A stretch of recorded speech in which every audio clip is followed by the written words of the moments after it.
In the quiet village of St. Mary Mead, a single gunshot shatters the autumn evening, and Colonel Bantry is found dead in his study, killed by his own revolver. Enter Miss Jane Marple, a sharp-eyed spinster whose gentle demeanor hides a relentless mind.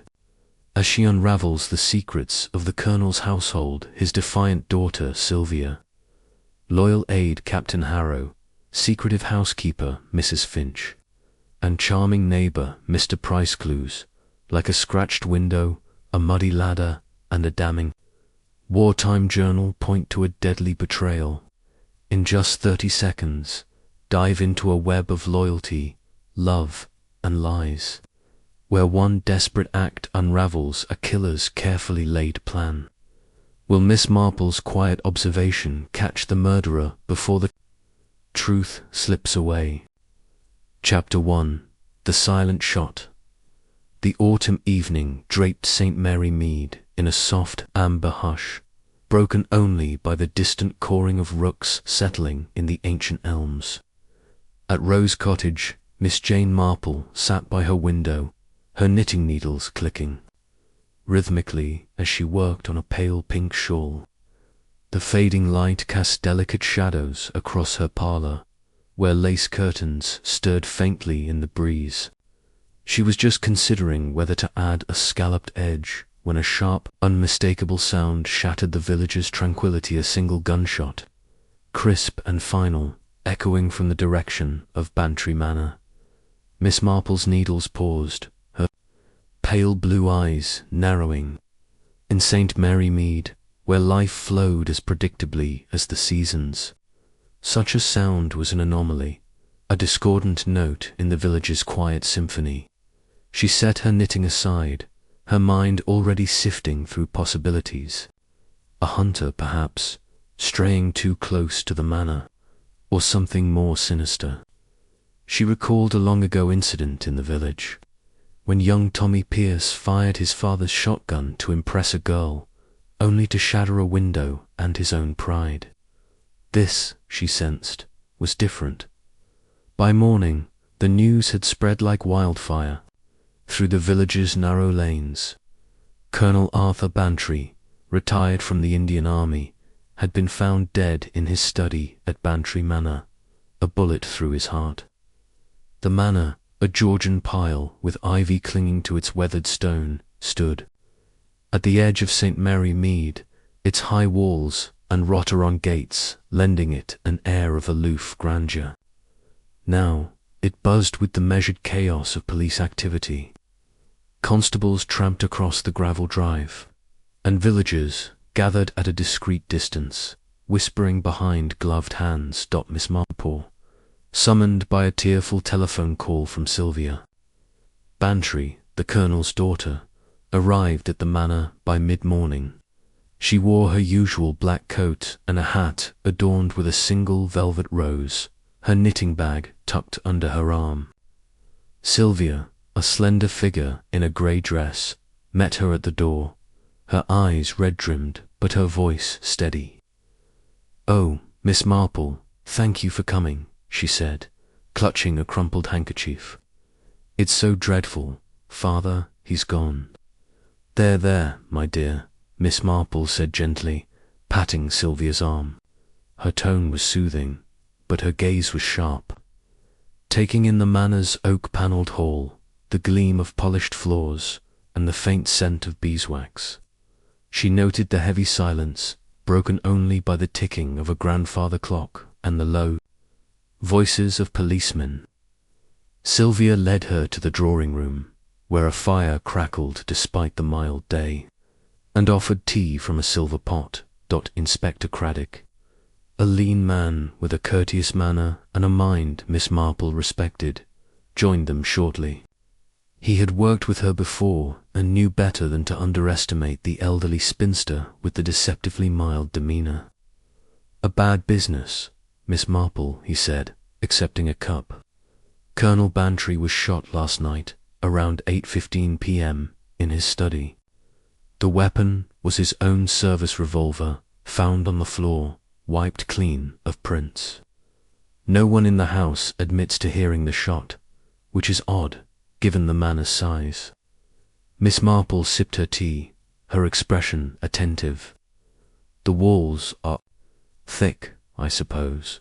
she asked, her voice light but probing. "Very," Craddock replied, "and the studies at the back, away from the main rooms. Still, you'd think someone would have heard something." He outlined the household. Sylvia, the Colonel's only child, had been in her upstairs bedroom, reading. Captain James Harrow, the Colonel's aide and a fixture since his military days, claimed to have been smoking in the garden. Mrs. Agnes Finch, the housekeeper of 20 years, was in the kitchen, polishing silver.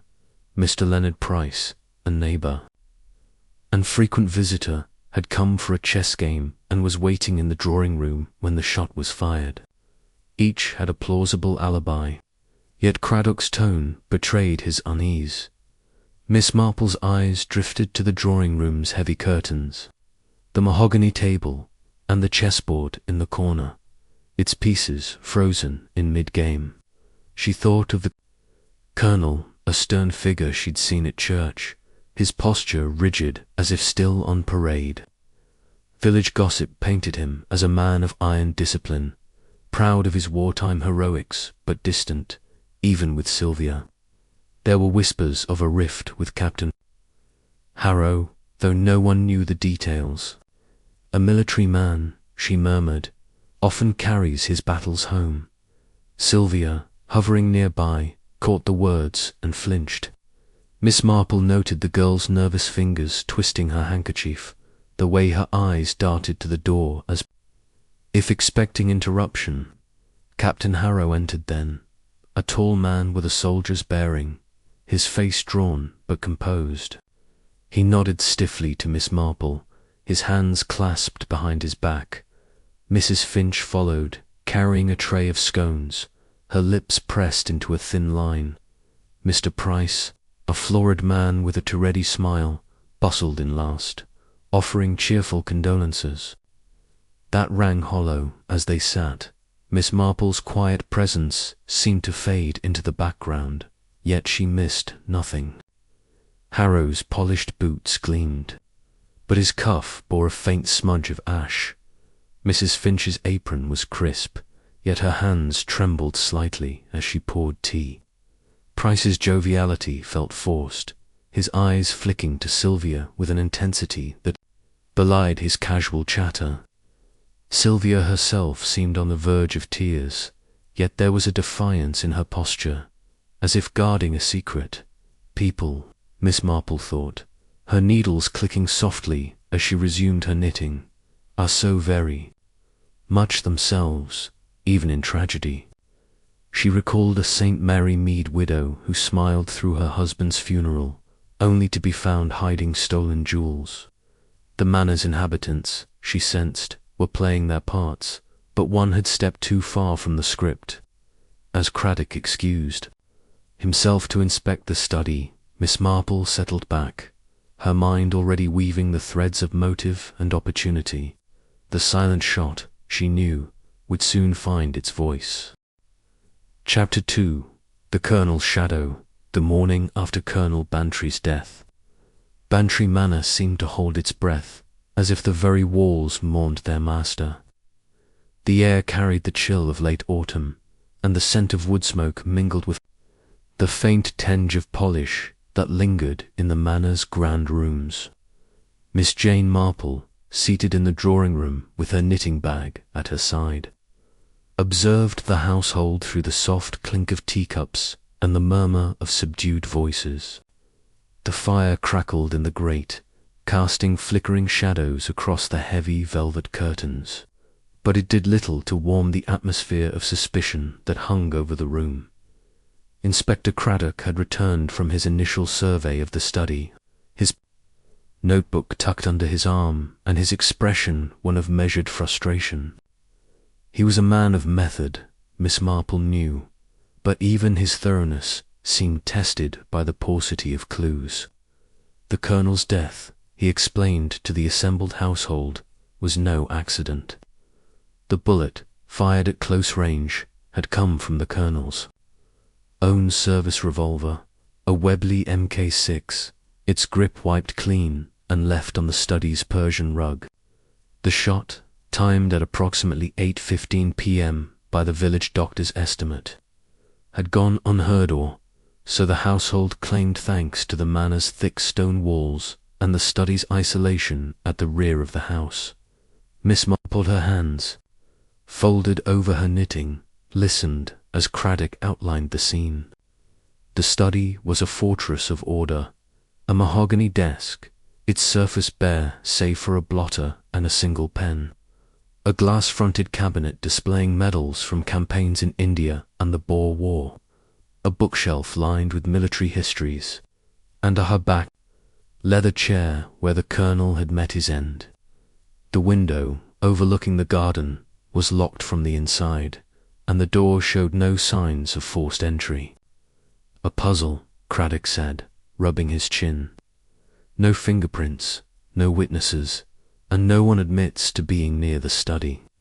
Sylvia Bantry, perched on the edge of a brocade sofa, twisted her handkerchief, her pale face drawn. Beside her, Captain James Harrow stood rigidly, his dark eyes fixed on a point above Craddock's head. As if avoiding scrutiny, Mrs. Agnes Finch, the housekeeper, hovered near the tea tray, her hands clasped tightly, while Mr. Leonard Price, the neighbour, leaned back in an armchair, his genial smile at odds with the gravity of the moment. Miss Marple's gaze moved from one to another, noting the subtle tensions. Sylvia's quick glances at Harrow, Mrs. Finch's faint frown, Price's overly relaxed posture. People, she thought, betray themselves in the smallest ways.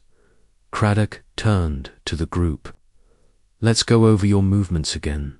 Miss Bantry, you were in your room." Sylvia nodded, her voice barely audible. "I was reading, Jane Austen, I think. I didn't hear anything until Mrs. Finch screamed when she found him. And you, Captain Harrow." Craddock's tone was neutral, but his eyes were sharp. "In the garden," Harrow replied, his voice clipped. "I needed air.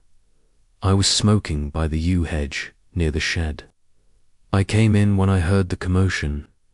Miss Marple's needles clicked softly. She noted the faint scent of tobacco on Harrow's jacket, but also the pristine shine of his boots, untouched by the damp earth of the garden paths. A memory stirred of a St. Mary Mead postman who claimed to have been on his rounds, but whose shoes bore no trace of the muddy lane he swore he'd walked. "Mrs. Finch," Craddock prompted. The housekeeper straightened, her grey hair pulled tightly into a bun. "I was in the kitchen, sir, polishing the silver for tomorrow's luncheon. The Colonel liked things just so. I didn't hear a thing until I went to check on him with his evening whiskey. And Mr. Price." Price spread his hands, his smile broadening. "I was right here, Inspector, in this very room, waiting for the Colonel. We had a chess game planned. I poured myself a whiskey hope, that's not a crime, and sat by the board. Didn't hear a shot, I'm afraid. These old walls, you know."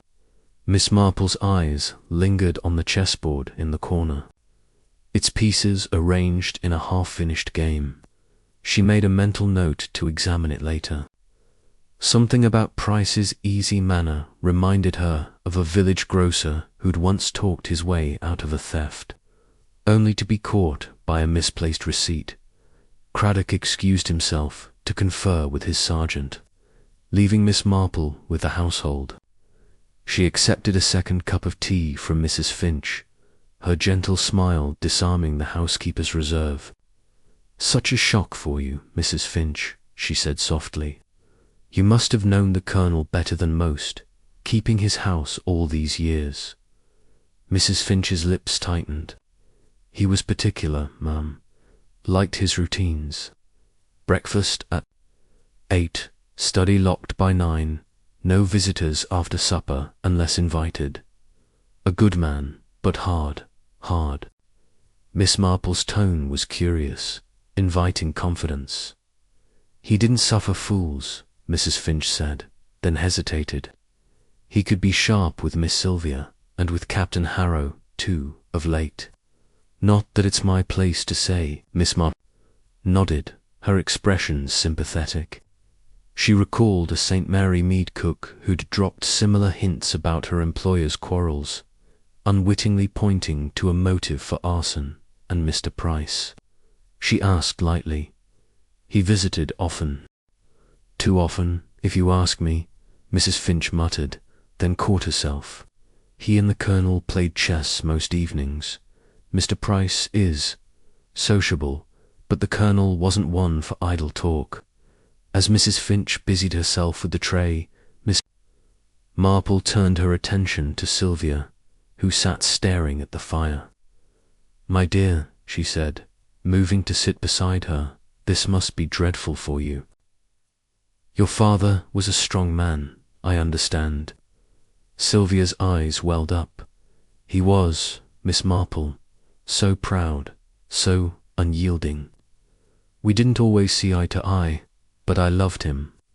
Her voice broke and she dabbed at her eyes. Miss Marple patted her hand, noting the tremor in Sylvia's fingers. "It's hard when families disagree," she said gently. "I remember a girl in our village, years ago, who quarreled with her father over a young man. It caused such a stir." Sylvia flushed, her gaze dropping. "Father didn't approve of certain choices I made," she admitted. "But I'd never row Miss Marple, who could do this." Miss Marple's eyes softened, but her mind was alert. Sylvia's hesitation suggested a secret, perhaps a suitor. She made a note to inquire. Discreetly in the village, St. Mary Mead's gossips were a treasure trove of such details. Captain Harrow, standing by the window, seemed to sense her scrutiny. He turned, his face a mask of composure. "Miss Marple," he said, his voice formal, "you've a reputation for seeing things others miss. What do you make of this?" "Oh, I'm just an old woman who notices little things," she replied, her smile deprecating. "But I do wonder about the Colonel's revolver. It was kept in his study, I presume." Harrow nodded. "In a locked drawer. He was meticulous about it. Only he had the key. And yet it was used," Miss Marple mused. "Curious, isn't it, how a locked drawer yields its secrets?" Harrow's jaw tightened, but he said nothing. Miss Marple's thoughts drifted to a St. Mary Mead locksmith who'd once been persuaded to open a safe for a desperate friend. Keys, she knew, had a way of finding new hands. Mr. Price, overhearing, chuckled. The Colonel was a stickler for security, always locking things: his study, his cabinet, even his desk. Said it was his army training, made it dashed hard to borrow a book. Miss Marple smiled politely, but her eyes flicked to Price's hands, which toyed with a silver cigarette case. His casual tone felt rehearsed, like a village auctioneer she'd once known who'd smiled through his debts. She resolved to learn more about Price's visits to the manor. Craddock returned, his expression grim. "We've searched the study thoroughly. No sign of a struggle, no forced entry. The revolver's the only anomaly. Whoever used it knew where to find it and took care to leave no prints." Miss Marple's needles paused. "And the window, Inspector? You said it was locked." "From the inside," Craddock confirmed. "No scratches, no tampering. The garden below is pristine, no footprints, no disturbed soil. Yet Captain Harrow was in the garden," Miss Marple said mildly, her eyes on Harrow, the yew hedge. "I believe you said." Harrow nodded, his face impassive. "It's a quiet spot. I often go there to think." Miss Marple made no reply, but her mind was busy. The manor's garden, with its manicured paths and clipped hedges, was not the sort to hide footprints easily. She recalled a St. Mary Mead gardener who'd claimed to be weeding but left no mark in the soil, later confessing to a rendezvous elsewhere as the group dispersed Sylvia to her room, Harrow to assist the police, Mrs. Finch to the kitchen, and Price to his cottage. Miss Marple lingered in the drawing room. She approached the chessboard, its pieces frozen in a complex position. The white side, presumably the Colonel's, held a strong advantage, with a knight poised to checkmate. "Interesting," she murmured, noting the black pieces' disarray. Price, she suspected, was not as skilled as he claimed, or perhaps he'd had other concerns during the game. She moved to the window, peering at the garden below. The yew hedge was visible, its dark mass unbroken by any sign of disturbance. Yet near the shed, half hidden by laurels, she glimpsed a ladder, its rungs faintly smeared with mud. Her lips pursed thoughtfully. People, she thought, are so careless with their lies. Returning to her seat, Miss Marple opened her knitting bag and drew out her needles, but her mind was far from the pink shawl. The Colonel's shadow loomed over the manor, his rigid discipline and hidden grudges shaping the lives of those around him. Sylvia's defiance, Harrow's unease, Mrs. Finch's loyalty, Price's charm each held a piece of the puzzle. She thought of a St. Mary Mead vicar who'd uncovered a theft by noticing a parishioner's too perfect alibi. The truth, she reflected, is in the details they overlook. As the manor settled into an uneasy, quiet, Miss Marple's needles resumed their rhythm, each stitch a step closer to unraveling the mystery of the silent shot. The Colonel's secrets, she knew, would not stay buried long. Chapter 3. Sylvia's secret. The late morning sun filtered through the mullioned windows of Bantry Manor, casting a lattice of light across the drawing room where Miss Jane Marple sat, her knitting needles moving with the steady precision of a metronome. The house, though grand, felt stifled, as if the weight of Colonel Bantry's death pressed against its very walls. Sylvia Bantry, the Colonel's daughter, had retreated to the rose garden, and Miss Marple, sensing the girl's need for a confidant, followed her under the pretext of admiring the late blooms. The garden, with its neatly trimmed bushes and gravel paths, offered a deceptive calm, its beauty at odds with the tragedy within the manor. Sylvia stood by a trellis heavy with crimson roses, her slender figure wrapped in a shawl despite the mild air. Her face, pale and drawn, bore the marks of sleeplessness, and her fingers plucked absently at a petal, shredding it to pieces. Miss Marple approached with her characteristic quiet step, her black coat blending into the shadows of the yew hedge. "Such lovely roses," she remarked, her voice gentle. "Your father must have been proud of this garden." Sylvia started, as if pulled from a reverie. "He was," she said softly. "He'd spend hours here, planning every bed. He said it was the only place he could control things perfectly." Her voice wavered, and she turned away, her eyes glistening. Miss Marple settled onto a stone bench, her knitting bag at her side. "It's a comfort, isn't it, to have something beautiful amidst all this sorrow," she said, her tone inviting trust. "I remember a young woman in St. Mary Mead, years ago, who found solace in her garden after her father passed. She'd lost him to a sudden illness, and the flowers seemed to hold her grief." Sylvia's lips trembled, and she sank onto the bench beside Miss Marple. "I don't know how to bear it, Miss Marple. Father was everything. Even when we argued, I knew he wanted the best for me." She hesitated, her fingers twisting the shawl's fringe. "But he could be so unforgiving." Miss Marple's eyes sharp behind their mild expression, noted the girl's unease. "Fathers and daughters often clash," she said kindly. "My own niece, Raymond's wife, once had a terrible row with her father over a young man he didn't approve of. It's natural, I suppose, to want to protect one's child." Sylvia flushed, her gaze dropping to the gravel. "Father didn't approve of Martin," she admitted, her voice barely above a whisper. "Martin Wells, the artist in the village.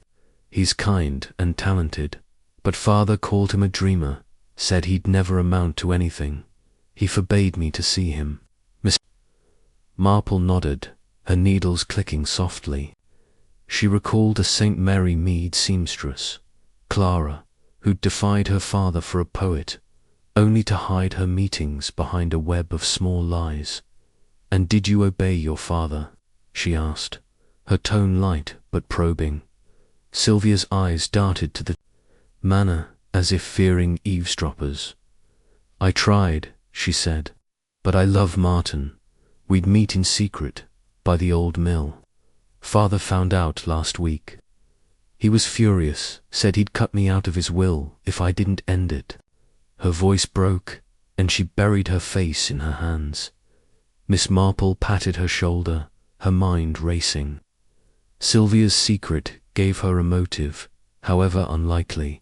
The Colonel's threat to disinherit her could have pushed a desperate girl to drastic action, though Sylvia's trembling hands and tearful eyes suggested fear rather than guilt. There, my dear," Miss Marple soothed. "It's hard to keep secrets in a village. I imagine your father's disapproval weighed heavily." Sylvia nodded, wiping her eyes. "He said I'd disgrace the family name, but I'd never hurt him, Miss Marple." "I couldn't." "Of course not," Miss Marple said, though her thoughts lingered on Sylvia's alibi. Reading in her room, she'd said, with no one to confirm it. Her bedroom window, overlooking the study, offered easy access to the rear of the house. Miss Marple recalled a St. Mary Mead girl who'd climbed down a drain pipe to meet a lover, her absence unnoticed until a neighbour's gossip betrayed her. Could Sylvia have slipped downstairs, revolver in hand? The thought seemed improbable, but Miss Marple never dismissed possibilities. As they returned to the manor, Miss Marple's gaze fell on the study window, its frame glinting in the sunlight. A faint scratch, barely visible, marked the sill, as if something had scraped against it. She filed this away, her mind turning to the ladder she'd glimpsed near the shed. Curious, she thought, how the smallest marks tell the largest stories. Inside, Inspector Craddock was questioning Captain Harrow in the library, his voice carrying through the open door. Miss Marple, lingering in the hall, caught fragments of their conversation. Harrow's tone was clipped, defensive, as he reiterated his claim of smoking in the garden. Craddock pressed him on the Colonel's revolver, asking how it could have been taken from a locked drawer. Harrow's reply was curt. The Colonel was careless sometimes. He might have left it out. Miss Marple's lips pursed. Harrow's suggestion contradicted Mrs. Finch's account of the Colonel's meticulous habits. She thought of a St. Mary Mead clerk who'd blamed his employer's carelessness to cover his own theft. Harrow's polished exterior, she sensed, hid a crack, perhaps a secret the Colonel had known. Sylvia excused herself to rest, and Miss Marple joined Craddock in the library, where he was examining a map of the manor's grounds. "Miss Marple," he said, his tone half exasperated, half respectful, "you've been quiet. Any thoughts on this lockjaw business?" "Oh, I'm just an old woman who notices things," she replied, her smile disarming. "But I do wonder about the garden. Captain Harrow says he was by the yew hedge, yet the paths are so tidy. You'd think a man pacing there would leave some trace." Craddock's eyes narrowed. "You're right. We checked the gravel, no footprints, no crushed leaves. It's as if he wasn't there at all. Miss Marple's needles clicked.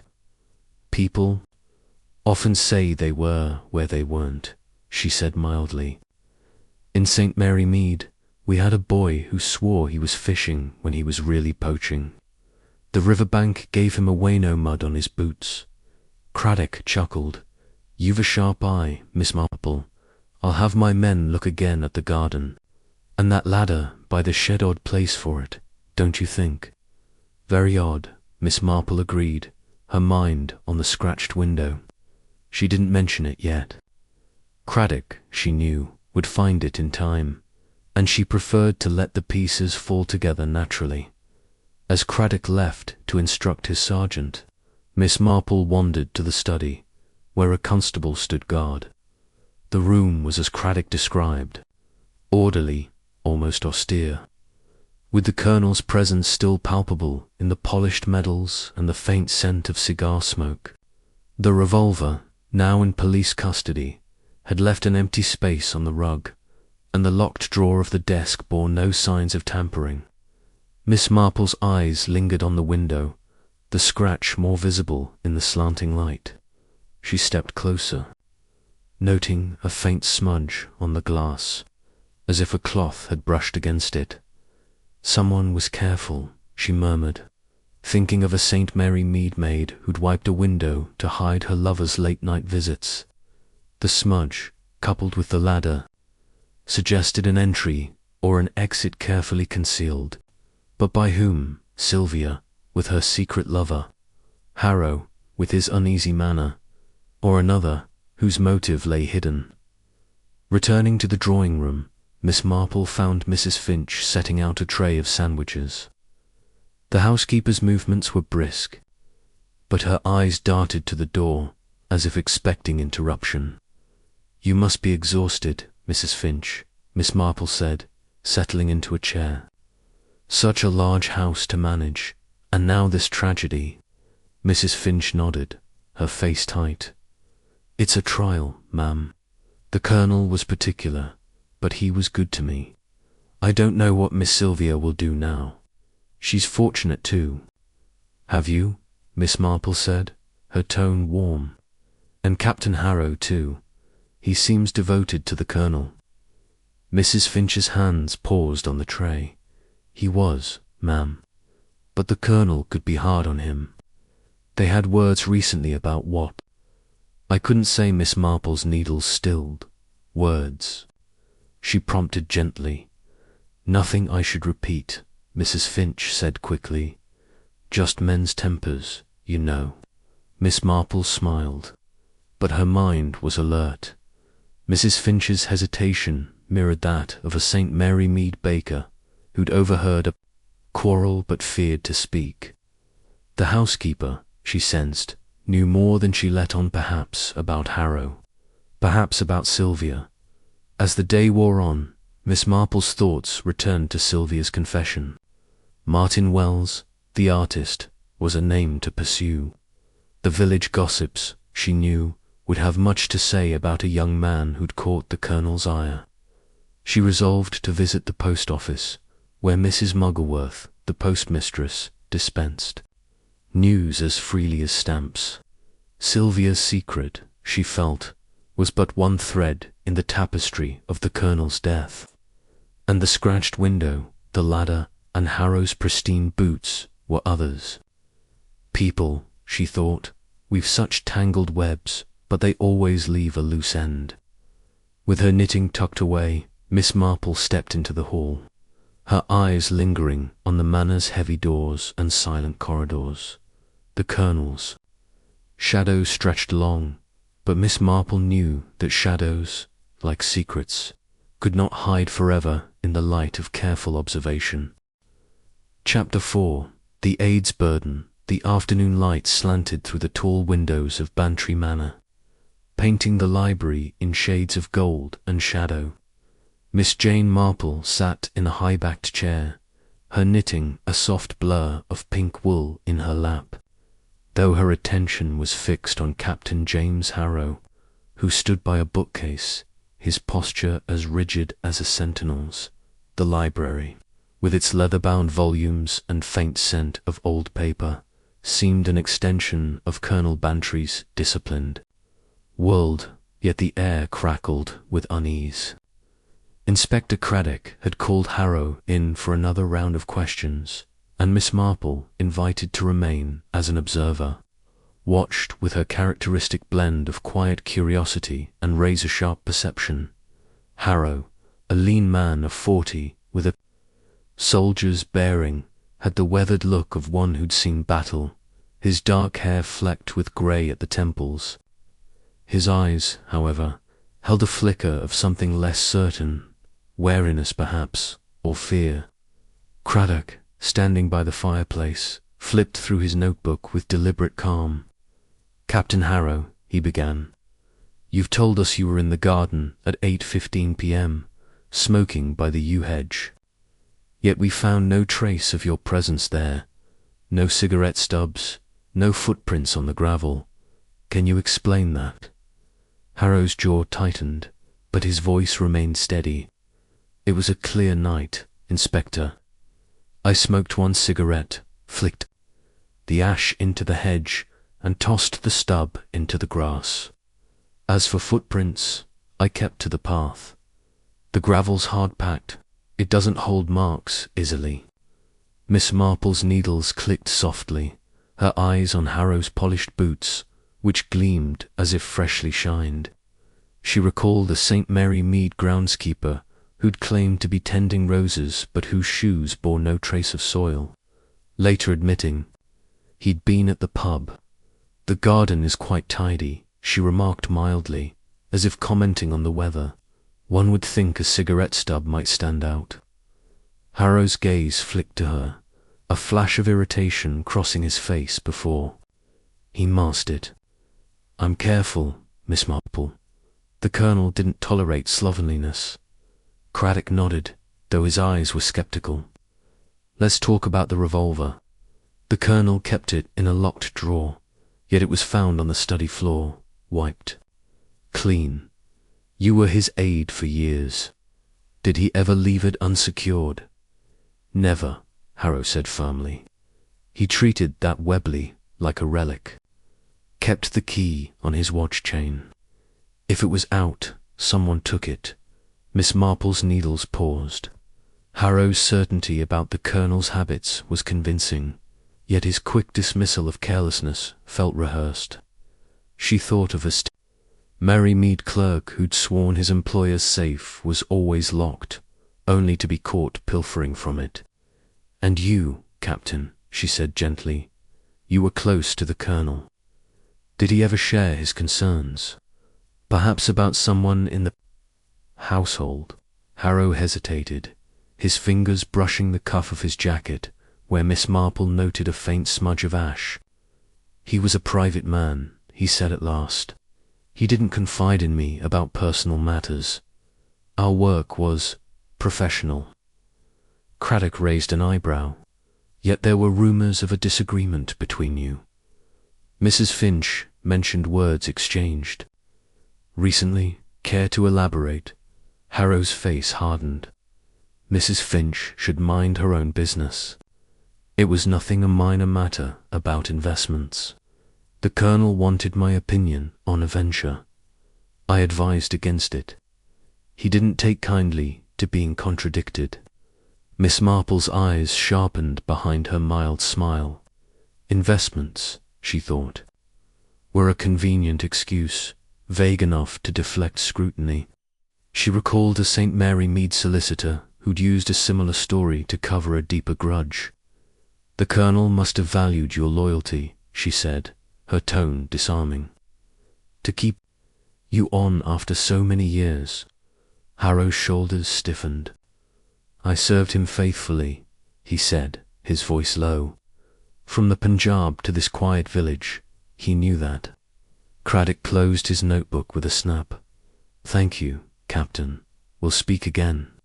Don't leave the manor without informing us." As Harrow left, his stride brisk, but his eyes avoiding Miss Marple's, she turned to Craddock. He's a disciplined man, she observed, but discipline can hide many things. In St. Mary Mead, we had a choir master who was all propriety until we found he'd been forging hymnals to sell. Craddock chuckled. You see through everyone, don't you? I'm having the garden searched again. That ladder by the shed bothers me.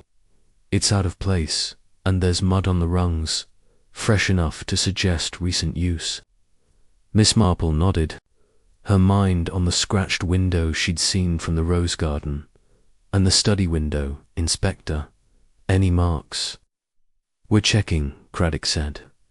There's a smudge on the glass, but it could be from cleaning. Mrs. Finch is meticulous. Perhaps too meticulous, Miss Marple murmured, thinking of a St. Mary Mead maid who'd scrubbed a floor to hide a bloodstain, not her own. She resolved to speak with Mrs. Finch again, sensing the housekeeper's loyalty might extend beyond the Colonel to another in the household.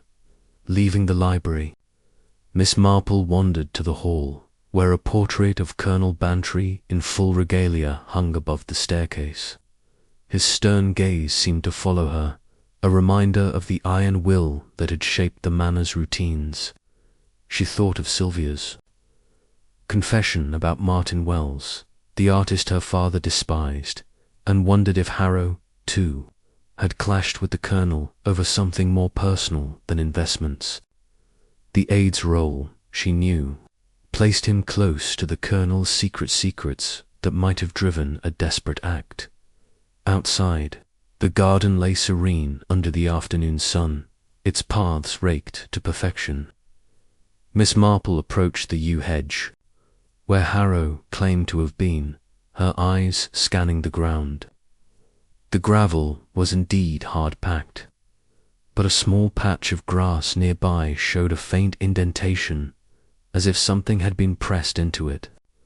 She bent closer, her fingers brushing the blades, and found a single cigarette stub, half buried.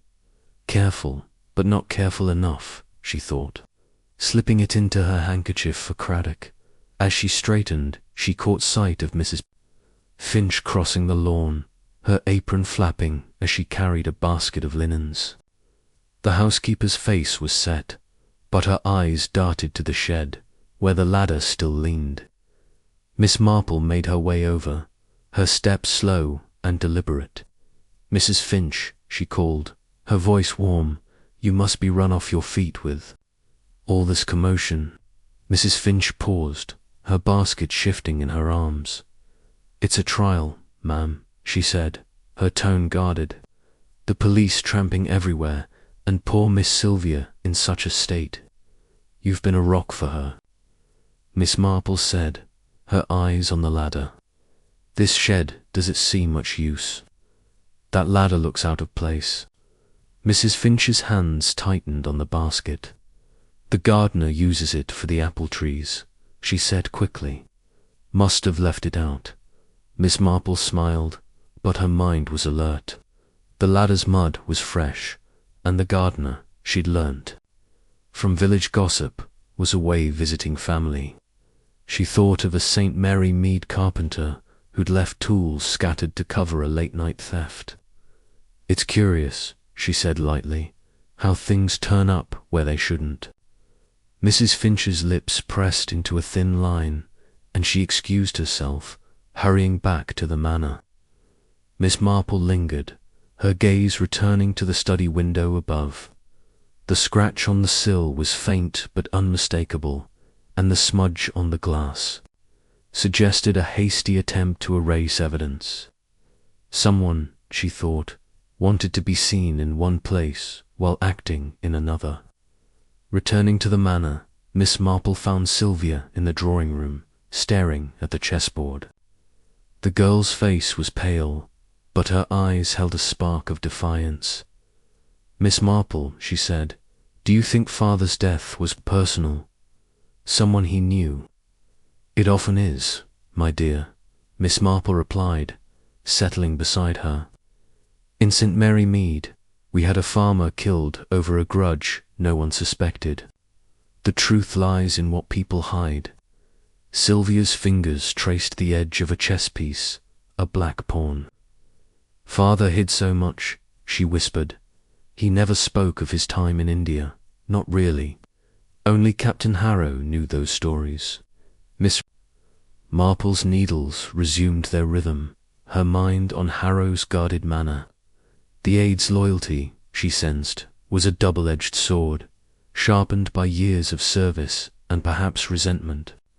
The cigarette stub, the ladder, the scratched window all pointed to a carefully staged alibi, but whose, Harrow's, or another's, he protected? She thought of a St. Mary Mead soldier who'd carried his captain's secrets, only to turn on him when pressed too far. As the afternoon faded, Miss Marple's thoughts wove a pattern of suspicion. Harrow's burden, she felt, was more than loyalty. It was a secret tied to the Colonel's past, one worth killing to keep. The Manors. Quiet corridors held their breath, but Miss Marple knew that secrets, like shadows, grew clearer in the right light. Chapter 5. The Housekeeper's Vigil. The late afternoon sun cast long shadows across Bantry Manor's polished floors, its golden rays doing little to dispel the chill of suspicion that lingered in the air. Miss Jane Marple, seated in the Manor's morning room, worked on her pink shawl with a steady rhythm, her knitting needles a quiet counterpoint to the murmur of police activity outside. The room, with its chintz, curtains, and delicate china, offered a semblance of comfort, but the tension within the household was palpable, like a taut string waiting to snap. Mrs. Agnes Finch, the housekeeper, moved about the room, arranging a tray of tea things with a precision that bordered on mechanical, her face a mask of stoic efficiency. Miss Marple, ever observant, noted the housekeeper's hands rough from years of service, yet steady, betraying no tremor despite the tragedy. Mrs. Finch's apron, crisp and starched, bore a faint stain near the hem, a dark smudge that Miss Marple's sharp eyes identified as resembling gun oil, not the polish she'd claimed to be using. The old lady's thoughts drifted to a St. Mary Mead laundress who'd once hidden a stain of lamp oil on her skirt, a clue to a midnight escapade. "You've had a trying day, Mrs. Finch," Miss Marple said, her voice gentle as she accepted. "A cup of tea? It's a heavy burden, keeping a house like this in order under such circumstances." Mrs. Finch's lips tightened, but she nodded. "It's my duty, ma'am. The Colonel expected things done properly, and I'll not let him down, even now." Her tone was firm, but her eyes flicked to the window, where the garden lay serene. Under the fading light, Miss Marple sipped her tea, her gaze soft but probing. "You were in the kitchen, I believe, when the Colonel was shot. Polishing silver, you said?" "Yes, ma'am," Mrs. Finch replied, her hands smoothing her apron. "The silver needed doing for a luncheon tomorrow. It would have been tomorrow. I was at it till I took the Colonel his whiskey and found—" She trailed off, her face paling a dreadful shock. Miss Marple said sympathetically, "I remember a housekeeper in St. Mary Mead, Mrs. Copling, who found her employer collapsed from a heart attack. She was polishing brass at the time, and the smell of it clung to her for days. Curious how such tasks stay with us."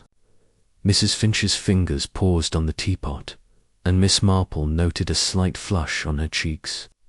"It's just polish, ma'am," she said quickly. "The Colonel's silver was particular. He liked it gleaming." "Of course," Miss Marple said, her smile disarming, "though I couldn't help noticing your apron's such a faint stain. Almost like oil, perhaps from the Colonel's hunting rifles." Mrs. Finch's eyes widened, and she tucked the apron behind her. "Oh, that," she said, her voice a touch too brisk. "I cleaned his rifles last week. Must have got some oil on me then. It lingers, you know." Miss Marple nodded, but her mind was alert. The Colonel's service revolver, a Webley, was stored in the study, not with the hunting rifles in the gun room. She recalled a St. Mary Mead seamstress who'd claimed a stain was from cooking oil, only to be found hiding a lover's ink-stained letter. "You've been with the Colonel a long time," she said, changing tack. "You must have seen many sides of him." 20 years, Mrs. Finch said, her voice softening. "He was a hard man, but fair. Kept to his routines, doors locked, papers in order, no nonsense. He didn't trust easily, not after India." Miss Marple's needles clicked. "India," she mused. "He and Captain Harrow served there together, didn't they? Such bonds are strong, though I've heard they quarrelled recently." Mrs. Finch hesitated, her hands clasping the tray. "Men will have their differences, ma'am. The Colonel was sharp with the Captain now and then, but it was his way. He relied on him." "Relied," Miss Marple repeated softly, her eyes on the housekeeper's tense fingers. "And yet, you mentioned words between them. Something more than investments, perhaps." Mrs. Finch's face closed like a shutter. "I don't listen at doors, Miss Marple," she said stiffly. "I've work to do." She gathered the tray and left, her steps brisk but her shoulders hunched. Miss Marple's gaze followed her, her thoughts on the housekeeper's loyalty. Mrs. Finch's devotion to the Colonel was clear, but her quick defence of Harrow and her evasiveness about the stain suggested she might be protecting someone or something. She recalled a St. Mary Mead cook who'd covered for a scullery maid's theft, her loyalty born of pity. Was Mrs. Finch shielding Harrow, or perhaps Sylvia, whose secret meetings with Martin Wells might have drawn the housekeeper's sympathy? Stepping into the hall, Miss Marple found Inspector Craddock conferring with a constable near the study door. The constable held a small evidence bag containing the cigarette stub Miss Marple had found by the yew hedge. "It's fresh, sir," the constable was saying. "Matches the brand Captain Harrow smokes, but it's odd no ash in the hedge, and the grass was barely disturbed." Craddock nodded, catching sight of Miss Marple. "You've a knack for finding things, Miss Marple," he said, holding up the bag. "This stub's a puzzle. Harrow says he tossed it, but the hedge is clean as a whistle." "People are careless in curious ways," Miss Marple said, her tone mild. "In St. Mary Mead, we had a lad who swore he'd dropped his pipe in the churchyard, but it was found in a barn where he'd been hiding stolen apples. The stub may tell us where someone wasn't, rather than where they were." Craddock's eyes gleamed with interest. "You think Harrow's lying about the garden?" "I think," Miss Marple said carefully, "that people say what suits their story. The ladder by the shed, the scratch on the window, someone took pains to be elsewhere, or to seem so." Craddock rubbed his chin. "We've checked the window again. That scratch is fresh, and the smudge on the glass isn't from cleaning. It's too irregular. Someone may have climbed in or out, though the lock's intact." Miss Marple's lips pursed. "And the revolver? Any sign of how it left the drawer?" "None," Craddock admitted. "The lock's unforced, and the key was on the Colonel's chain in his pocket. Whoever took it knew exactly where to look."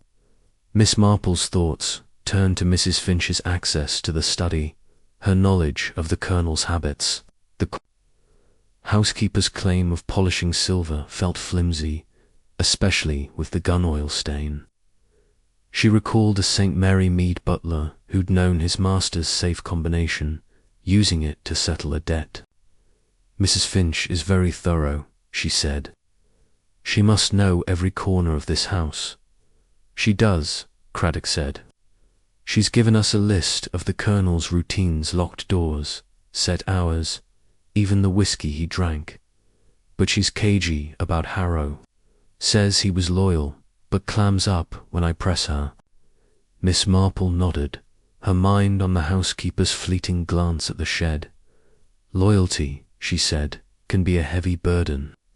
In St. Mary Mead, we had a housekeeper who protected her employer's son, even when he'd stolen from the pantry. She thought it her duty. Craddock raised an eyebrow. You think Mrs. Finch is covering for someone? I think, Miss Marple replied, that she sees more than she says. The stain on her apron, for instance, sits not from rifle oil, is it? Craddock's expression sharpened. You noticed that? We're testing it. Could be gun oil? But we'll know soon. If it is, she's got some explaining to do. Miss Marple smiled faintly, her needles resuming their rhythm. She thought of the ladder, the scratched window, and Harrow's pristine boots. Mrs. Finch's vigil, she sensed, extended beyond her duties to the Colonel perhaps, to Harrow, whose quarrel with his master hinted at a deeper wound. The housekeeper's silence was a thread in the tapestry, one Miss Marple intended to tug gently as she left the morning room. Miss Marple passed the drawing-room, where Sylvia sat alone, staring at a photograph of her father in uniform. The girl's face was a mix of grief and resolve, and Miss Marple wondered if Sylvia's secret meetings with Martin Wells had drawn Mrs. Finch's protective gaze. The Manor's secrets, she knew, were layered like the roses in the garden, and peeling them back would reveal the heart of the Colonel's death. With a quiet step, she moved toward the kitchen, determined to find the next loose thread in Mrs. Finch's carefully woven story. Chapter 6. The Neighbour's Gambit. The twilight settled over Bantry Manor like a soft veil, the last rays of the sun gilding the rooftops and casting long wavering shadows across the lawn. Miss Jane Marple, standing at the edge of the rose garden, gazed toward the neighbouring cottage where Mr. Leonard Price lived, its chimneys just visible over the hedge. The air carried the faint scent of wood smoke, mingling with the rose's fading perfume, and the manor behind her stood silent, its windows reflecting the dying light. Miss Marple's knitting bag hung from her arm, but her hands were still, her mind turning over the threads of suspicion that wove through the household. Mr. Price, the Colonel's chess partner and frequent visitor, had piqued her curiosity. With his jovial demeanor, which seemed to her as carefully constructed as the Manor's manicured paths, she made her way to the drawing-room, where Inspector Craddock was concluding a conversation with a constable about the gun oil stain on Mrs. Finch's apron. The results, he'd confided, were inconclusive but suggestive, not polish, as the housekeeper claimed, but possibly oil from a firearm. Miss Marple filed this away, her thoughts drifting to a St. Mary Mead grocer who'd once explained a stain on his coat as jam, only for it to be revealed as paint from a stolen bicycle. Small discrepancies, she knew, often pointed to larger truths. Mr. Price entered the drawing-room, his florid face breaking into a smile as he spotted Miss Marple. Miss Marple, a grim day, isn't it? Poor old Bantry, hard to believe he's gone. His voice was hearty, but his eyes, bright and restless, darted to the chessboard in the corner, where the pieces stood frozen in their interrupted game. Very grim indeed, Miss Marple replied, settling into an armchair with her knitting. You were here last night, I understand, waiting for your chess match with the Colonel. Price nodded, easing himself into a chair opposite her. That's right. I came over about 7, poured myself a whiskey hope that's not frowned upon and waited. Bantry was particular about starting on time, but he didn't show. I was still here when Mrs. Finch screamed. Miss Marple's needles clicked softly, her gaze resting on Price's hands, which toyed with a silver cigarette case. She noted his watch, Its face cracked and stopped at 7:45 p.m., a detail that jarred with his easy account. You and the Colonel played often, she said, her tone conversational. He must have been a formidable opponent. Oh, he was, Price chuckled, though the sound lacked warmth. Bantry played chess like he fought his battles, ruthless, always 3 moves ahead. I rarely beat him, I'm afraid. Miss Marple's eyes drifted to the chessboard, where the white pieces, presumably the Colonel's, held a commanding position. It looks like he was winning this game, she remarked mildly. The black pieces seemed quite scattered. Price's smile faltered, and he leaned forward to glance at the board. Well, yes, he had me on the ropes, as usual. We'd only just started when he went to his study. Miss Marple nodded, but her mind was alert. The board showed a game well advanced, not newly begun, with the black side prices, she assumed in disarray, a knight pinned and a checkmate looming. She recalled a St. Mary Mead card player who'd claimed a game was casual when it was anything but. His losses tied to a gambling debt. You must have been disappointed, she said, to miss your game. Disappointed? Price shrugged, his smile returning. Bantry wasn't one for excuses. If he didn't show, I'd just have another whiskey and head home. No harm done. Miss Marple's needles paused, her eyes meeting Price's. And yet you stayed, she said gently. Most people might have left after a few minutes. Price's fingers tightened on the cigarette case. I suppose I hoped he'd come back. He was like that kept you waiting to prove a point. Besides, I enjoy the manor's comforts. Miss Marple smiled, but her thoughts were racing. Price's geniality felt like a mask. His overly detailed account reminiscent of a St. Mary Mead shopkeeper who'd talked his way through a theft, only to be undone by a misplaced ledger. She noted his watch again. Its stopped hands, a curious anomaly. Your watch, she said, her voice light. It seems to have stopped. Was it broken last night? Price glanced at his wrist, a flicker of unease crossing his face. Oh, this. Smashed it a few days ago. Clumsy fool that I am. Haven't got round to fixing it. Miss Marple's lips pursed slightly. A broken watch was a convenient excuse.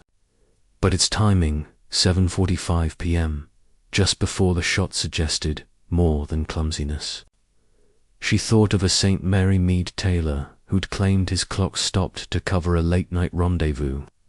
How inconvenient, she said, especially when timing matters so much in a place like this. Price laughed, but it sounded forced. Bantry's clocks run this house like a regiment. You don't need a watch here. Before Miss Marple could reply, Inspector Craddock entered, his expression serious. Mr. Price, I'd like a word.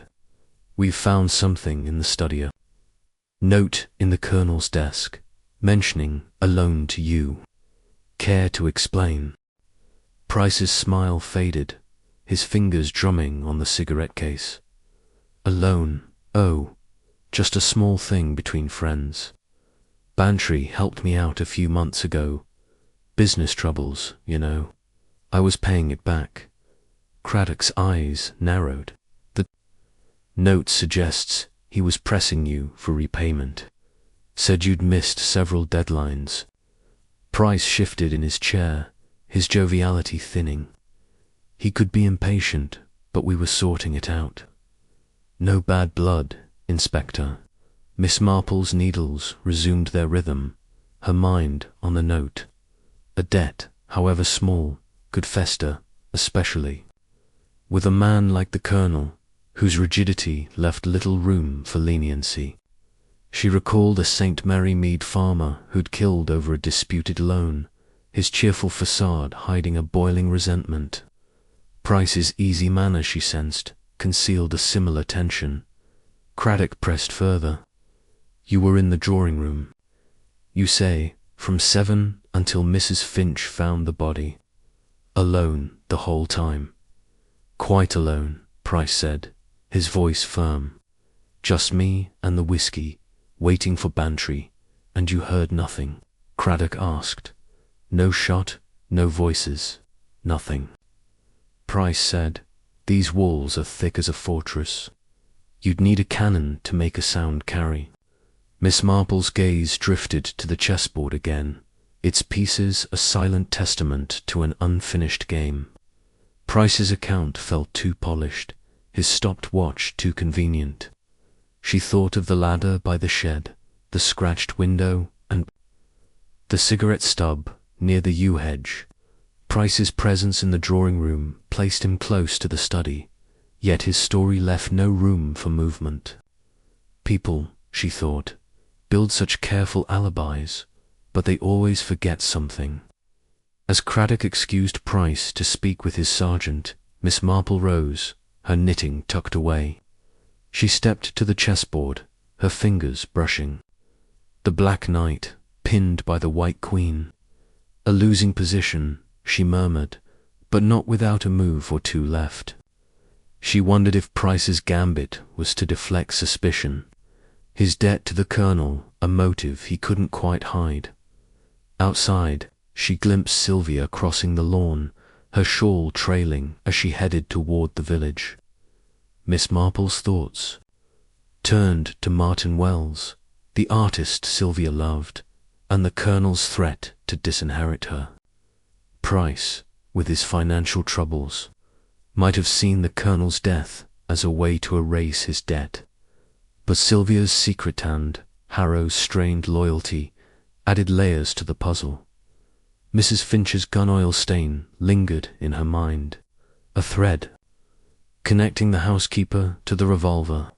Perhaps through Harrow, Miss Marple returned to the morning room, where the fire had dwindled to embers. She thought of a St. Mary Mead auctioneer who'd smiled through his debts, only to be caught selling stolen goods. Price's charm, like the auctioneer's, was a shield, but shields had cracks. The stopped watch, the chessboard, the lone note were cracks in his story, and Miss Marple knew that with a gentle tug, the truth would begin to unravel. As the manor settled into the evening's quiet, she resumed her knitting, her mind weaving a pattern of motive and opportunity, ready to test the next move in the neighbour's gambit. Chapter 7. The locked cabinet. The evening draped Bantry Manor in a hush that seemed to deepen with the lengthening shadows, as if the house itself guarded its secrets. Miss Jane Marple sat in the library, her knitting a soft whisper of pink wool. In the lamplight, though her eyes were fixed on the doorway where Inspector Craddock had just emerged from the study, his face bore the weary determination of a man wrestling with a puzzle that refused to yield, and in his hand he carried a small bundle of papers, their edges yellowed with age. The constable trailing him held a pry-bar, its presence hinting at a recent effort to breach something resistant.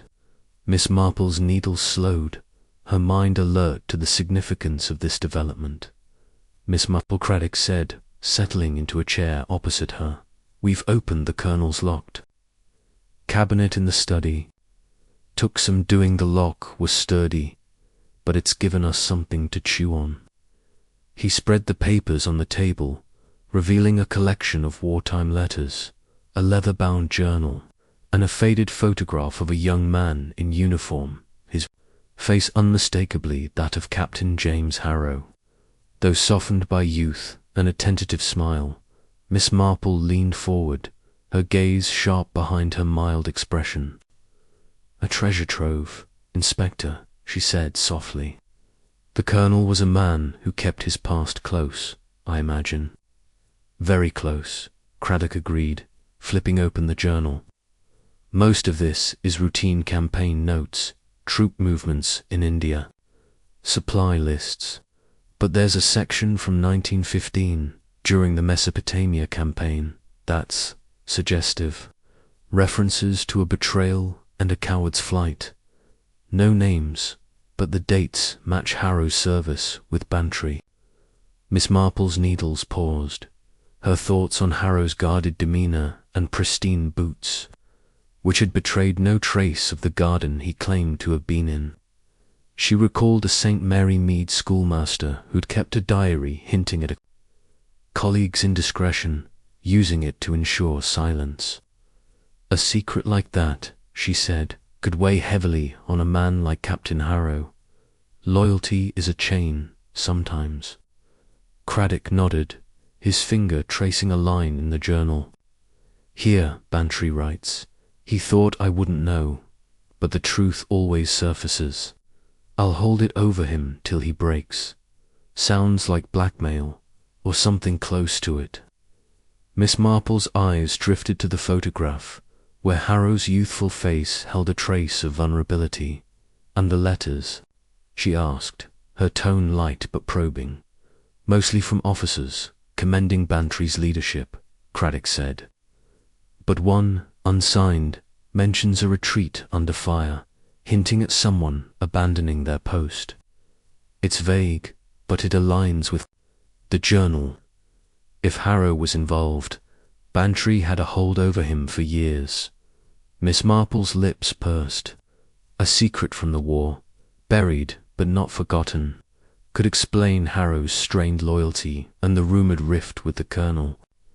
She thought of a St. Mary Mead soldier who'd carried his captain's disgrace, only to resent the burden.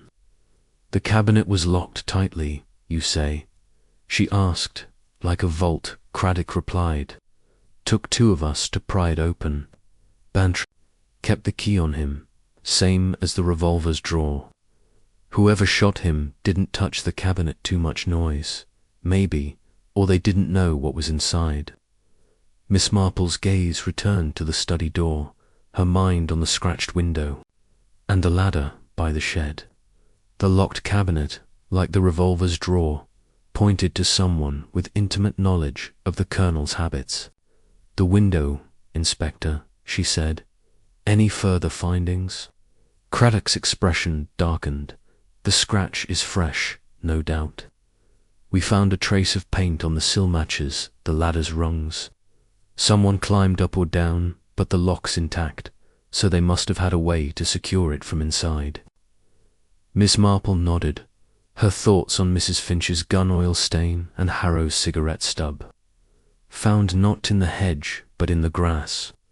She recalled a St. Mary Mead thief who'd climbed through a window, leaving a smudge of boot polish only, to be caught by his own carelessness. The ladder, she said, is quite conspicuous by the shed. One might think it was placed there deliberately. Craddock's eyes gleamed. You're thinking a staged alibi. Harrow says he was in the garden, but that stub and the ladder suggest he or someone wanted us to think so. People, Miss Marple said, her voice soft, often create the scene they wish us to see. In St. Mary Mead, we had a gardener who left a rake out to prove he'd been working when he'd been poaching rabbits. Craddock chuckled, but his gaze was intent. I'm having the ladder dusted for prints. And we're checking the stub for saliva might tell us if Harrow really smoked it. Miss Marple's needles resumed their rhythm, her mind weaving the new threads into the pattern. The journal's hints of betrayal pointed squarely at Harrow, whose pristine boots and evasive answers suggested a man hiding more than a cigarette. Yet Mrs. Finch's stain and Sylvia's secret lover, Martin Wells, kept the puzzle from settling. And Mr. Price's stopped watch and unpaid debt lingered in her thoughts, like a St. Mary Mead merchant whose broken clock hid a late-night theft, leaving the library. Miss Marple wandered to the study, where a constable stood guard. The room was as austere as ever, the locked cabinet now ajar, its contents removed. She stepped to the window, the scratch on the sill catching the lamplight. Below, the garden lay in shadow, the ladder still leaning against the shed, its muddy rungs a silent accusation. She noted a faint scuff on the floor near the window, as if a shoe had grazed it, and her lips pursed. Someone was here, she thought, and took pains to leave no trace. Returning to the drawing room, she found Mr. Price lingering by the chessboard, his fingers adjusting a black pawn. He started at her approach, his smile quick but strained. "Miss Marple," he said, still sleuthing, "you'll have Craddock's job soon." "Oh, I'm just an old woman who notices things," she replied, her eyes on the board. "This game is quite advanced. You must have played for some time before the Colonel left." Price's hand hesitated, then withdrew. "Not long." He said Bantry was in a mood cut, it's short to work in his study. Miss Marple's gaze lingered on the pinned knight, the white queen poised for victory. "A pity," she said. "You were in a difficult position. In St. Mary Mead, we had a chess player who threw a game to avoid a debt. People do strange things under pressure." Price's laugh was hollow. "No debts here, Miss Marple. Just a friendly game." She smiled, but her thoughts were on his stopped watch and the lone note. Price's gambit, she sensed, was to play the affable neighbour, but the cracks in his story were widening. As he excused himself, she turned to the window, her mind on the ladder and the scuff mark. The locked cabinet had revealed one secret, but others waited, hidden in the manor's silent corners. Miss Marple returned to her knitting, her needles clicking like a clock counting down to the truth. The Colonel's shadow loomed, but the light of her observations was beginning to pierce it, illuminating the motives of those he'd held in his iron grip. The ladder, the journal, the scratched silor were pieces in a game she was determined to finish. Chapter 8. Sylvia's confession. The morning mist clung to the grounds of Bantry Manor, shrouding the rose garden in a ghostly veil that softened the edges of the world. Miss Jane Marple, wrapped in her black coat and carrying her ever-present knitting bag, made her way along the gravel path, her step light but purposeful. The manor loomed behind her, its stone facade stern and unyielding, much like the late Colonel Bantry himself. Inside, the household moved with the muted rhythm of grief and suspicion. But Miss Marple sought Sylvia Bantry, whose fragile demeanor and guarded glances suggested a heart heavy with more than mourning. She found Sylvia in the conservatory, a glass-walled haven filled with potted ferns and the faint scent of damp earth. The girl sat on a wicker chair, her hands clasped tightly, staring at a cluster of orchids as if they held answers to her turmoil. Her grey dress was crumpled, and her eyes, red-rimmed from crying, darted to Miss Marple with a mix of relief and apprehension. "Miss Marple," she said, her voice trembling, "I didn't expect you here. It's peaceful among the plants." "Very peaceful," Miss Marple agreed, settling beside her with a gentle smile. She drew out her knitting, the soft click of her needles a soothing counterpoint to the conservatory stillness. "I often find gardens and such places bring clarity. In St. Mary Mead, we had a young woman who tended her roses when her heart was troubled. She'd lost her brother, you see, and the flowers seemed to listen." Sylvia's lips quivered, and she nodded. "Father loved this conservatory. He'd sit here, planning his campaigns well, his garden campaigns, I mean. He was always so in control." Her voice faltered, and she twisted a loose thread on her sleeve. Miss Marple's eyes, sharp behind their kindly facade, noted the girl's nervous fingers and the way her gaze avoided meeting hers. "It's hard," she said softly, "to lose someone so strong. And yet, you mentioned you didn't always agree. That must have been trying." Sylvia's breath caught, and she looked away, her fingers tightening on the thread. "Father was difficult. He wanted me to be a certain way proper, dutiful. But I'm not like him. I never was. Miss Marple's needles paused, her tone gentle but probing. Your young man, Martin Wells, he must have been a point of contention. You said your father threatened to disinherit you. Sylvia's eyes welled up, and she nodded, her voice barely a whisper. He found out about Martin a week ago. I thought I'd been careful, meeting him by the mill, but father had eyes everywhere. He called Martin a wastrel, said he'd ruin me.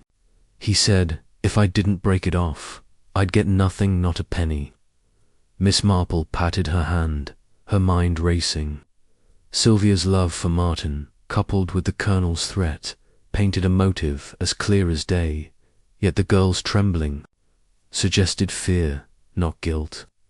She recalled a St. Mary Mead girl, Elsie, who'd defied her father for a suitor, her tears masking a desperate plan to elope.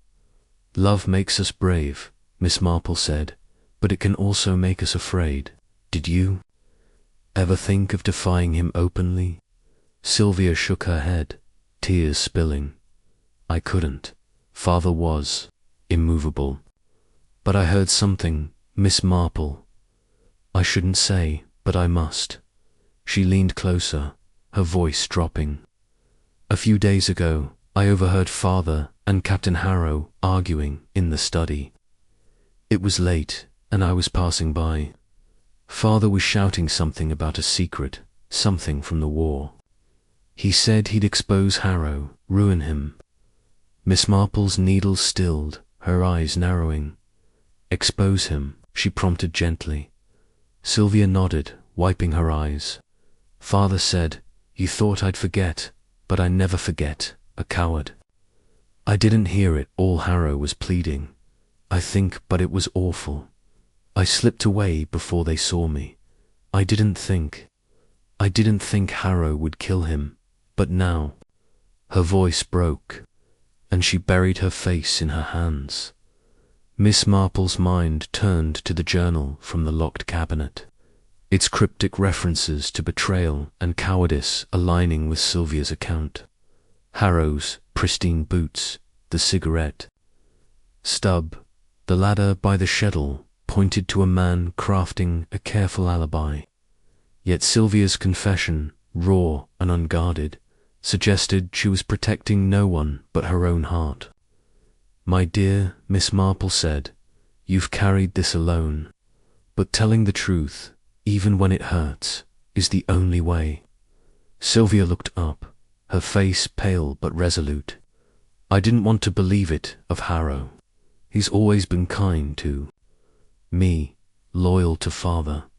But that argument, it scared me. What if Father pushed him too far?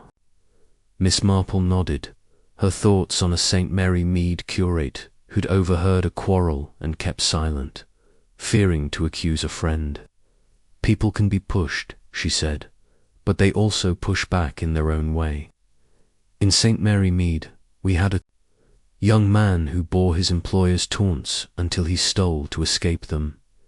Secrets have a way of breaking free. As Sylvia rose to fetch a handkerchief, Miss Marple's gaze drifted to the conservatory's glass walls, where the garden lay shrouded in mist. The ladder, she knew, was still by the shed, its muddy rungs a silent clue. The scratched window and the smudge on the glass pointed to an entry or exit carefully concealed. Harrow's argument with the Colonel, now confirmed by Sylvia, added weight to the journal's hints of a wartime disgrace. But Mrs. Finch's gun oil stain and Mr. Price's stopped watch lingered in her mind, threads yet to be woven into the pattern. Inspector Craddock appeared at the conservatory door, his expression grim. Miss Marple, a word. We've tested the cigarette stub. Saliva matches Harrow's blood type, but it's odd the stub was barely smoked, like it was placed there, not dropped. Miss Marple's lips pursed. Placed, she murmured, thinking of a St. Mary Mead poacher who'd left a cigarette to mark a false trail, and the ladder's prints. Wiped clean, Craddock said. But the mud matches the garden soil, and there's a trace of paint from the windowsill on one rung. Someone used it recently, no question. Miss Marple nodded, her mind on Sylvia's tearful confession. Harrow's secret, the Colonel's threat to expose it, and the carefully staged evidence all pointed to a desperate act. Yet Sylvia's fear, Mrs. Finch's silence, and Price's debt suggested others might have played a part. The study window, she said, it overlooks the garden. Sylvia's room is above it, isn't it? Craddock's eyes sharpened. It is. You think she saw something? I think, Miss Marple said, that people see more than they say, even when they're afraid. In St. Mary Mead, a girl saw her brother sneak out at night but said nothing, thinking to protect him. Sylvia's afraid, but not for herself, I suspect. Craddock rubbed his chin. I'll talk to her again, but Harrow's looking shakier by the minute. That journal, this argument, it's building a case. Miss Marple's needles resumed their rhythm. Her thoughts on the conservatory's orchids, delicate yet resilient, like Sylvia herself. The girl's confession had illuminated Harrow's motive, but the puzzle was far from complete. The gun, oil on Mrs. Finch's apron, the scuff mark by the study window, Price's broken watch-all were pieces that didn't yet fit. She recalled a St. Mary Mead seamstress who'd confessed to a theft to shield her lover, only to find he'd betrayed her. Sylvia's love for Martin and her fear for Harrow might blind her to other truths. As Sylvia returned, her face composed but her eyes still wet, Miss Marple rose, her knitting tucked away. You've been brave, my dear, she said. Rest. Now, the truth has a way of finding its own path. Leaving the conservatory, Miss Marple stepped into the garden, her eyes on the shed where the ladder stood. The mist was lifting, revealing the manor's stark outline, and she felt the weight of its secrets pressing closer. Harrow's burden, Sylvia's fear, and the Colonel's unyielding shadow formed a knot she was determined to untangle, one careful stitch at a time. Chapter 9. The housekeepers slipped. The morning sun broke through the mist, bathing Bantry Manor in a pale, reluctant light that did little to lift the pall of suspicion within its walls. Miss Jane Marple sat in the morning room, her knitting, a soft cascade of pink wool in her lap, though her eyes were fixed on Mrs. Agnes Finch, who bustled about with a duster, polishing the same silver candlestick for the second time that hour. The housekeeper's movements were brisk, almost frenetic, as if work could ward off the questions that hung in the air. Miss Marple's sharp gaze noted the tension in Mrs. Finch's shoulders, the way her hands lingered on the candlestick, and the faint, telltale stain on her apron gun oil, not polish. As the police tests had confirmed, Mrs. Finch, Miss Marple said, her voice gentle as she set her knitting aside. You've such a way with silver, it quite gleams. In St. Mary Mead, we had a housekeeper, Mrs. Tuttle, who polished her master's silver until it shone like a mirror, though she was hiding a sorrow of her own. Mrs. Finch's hand faltered, and the candlestick clinked against the table. It's my job, ma'am, she said, her tone clipped. The Colonel liked things proper, and I'll not let standards slip, even now. Of course, Miss Marple replied, her smile disarming. But it must be a strain, with the police about and poor Miss Sylvia so distraught. You found the Colonel, didn't you? That must have been a terrible shock. Mrs. Finch's lips tightened, and she turned to adjust a vase, though it was already perfectly placed. It was, ma'am. I took him his whiskey, as I did every evening at 8:30. Found him, slumped in his chair, blood on his shirt. I screamed, I think.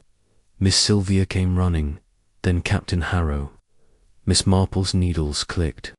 softly, her eyes on the housekeeper's hands, which trembled ever so slightly. "You were in the kitchen before that, polishing silver, I believe?" she asked, her tone light but probing. "Yes," Mrs. Finch said quickly. "The silver for the luncheon? It takes time, ma'am, to do it right." Miss Marple nodded, but her mind was on the gun oil stain, a detail that jarred with the housekeeper's story. She recalled a St. Mary Mead cook who'd claimed to be scrubbing pots when she'd been wiping away evidence of a pilfered bottle of sherry. "And that stain on your apron," Miss Marple said, her voice soft. "You mentioned it was from cleaning the Colonel's rifles. But the revolver was kept in the study, wasn't it?" Mrs. Finch's face paled, and she clutched the duster tightly. I must have got it mixed up, ma'am. I clean all sorts, rifles, shotguns. It's easy to get oil on you." Miss Marple's smile remained gentle, but her eyes were sharp. "Of course," she said, "though gun oil has such a distinct smell. In St. Mary Mead, we had a gamekeeper who swore a stain was from his bicycle, but it turned out to be from a poacher's trap he'd hidden." Mrs. Finch's eyes darted to the door, as if seeking escape. "I've no traps to hide, Miss Marple," she said, her voice strained. "I was in the kitchen, that's all." Miss Marple leaned forward, her tone confiding. "I don't doubt your loyalty, Mrs. Finch. You've served the Colonel faithfully for years. But loyalty can make us do things we wouldn't otherwise, like keeping silent when we've seen something we shouldn't." Mrs. Finch froze, her hands gripping the candlestick.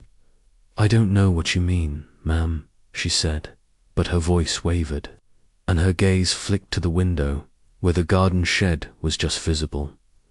Miss Marple followed her glance, her mind on the ladder with its muddy rungs and the scratched windowsill. "That ladder by the shed," she said, as if musing aloud. "It's such an odd place for it, don't you think? Almost as if someone wanted it noticed." Mrs. Finch's breath hitched, and she turned away, busying herself with the vase again. "The gardener must have left it," she muttered.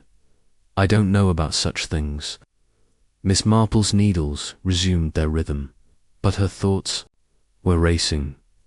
Mrs. Finch's slip about the ladder repeating an excuse she'd given before betrayed a knowledge she hadn't meant to reveal.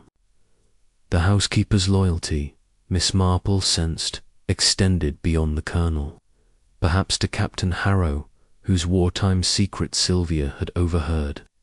She recalled a St. Mary Mead maid who'd cleaned a spilled wine stain to protect a guest, only to realize she'd shielded a thief. People, Miss Marple thought, are so quick to cover for those they care about. Inspector Craddock entered the morning room, his notebook in hand and his expression one of quiet determination. "Miss Marple," he said, nodding to her, before turning to Mrs. Finch. "We've had the lab results on that stain. It's gun oil, all right, from a revolver, not a rifle. Care to explain?" Mrs. Finch's hands shook, and the candlestick slipped from her grasp, landing with a soft thud on the carpet. I told you, sir, it's from cleaning," she stammered. "Maybe I touched the Colonel's revolver when I dusted the study. He kept it in that drawer." Craddock's eyes narrowed. "The drawer was locked, Mrs. Finch, and the key was on the Colonel's chain.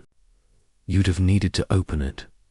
"I never did," Mrs. Finch said, her voice rising.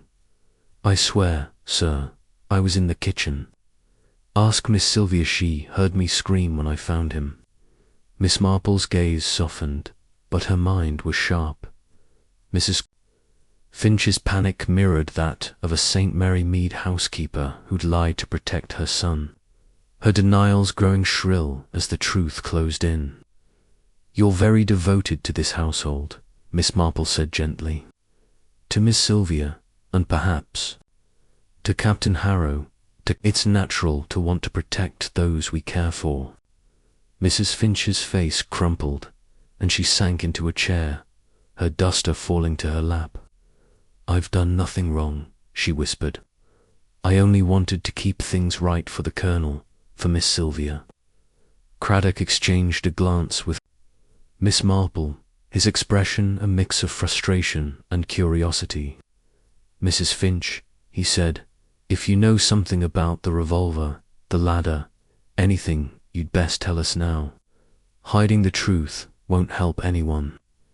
Mrs. Finch shook.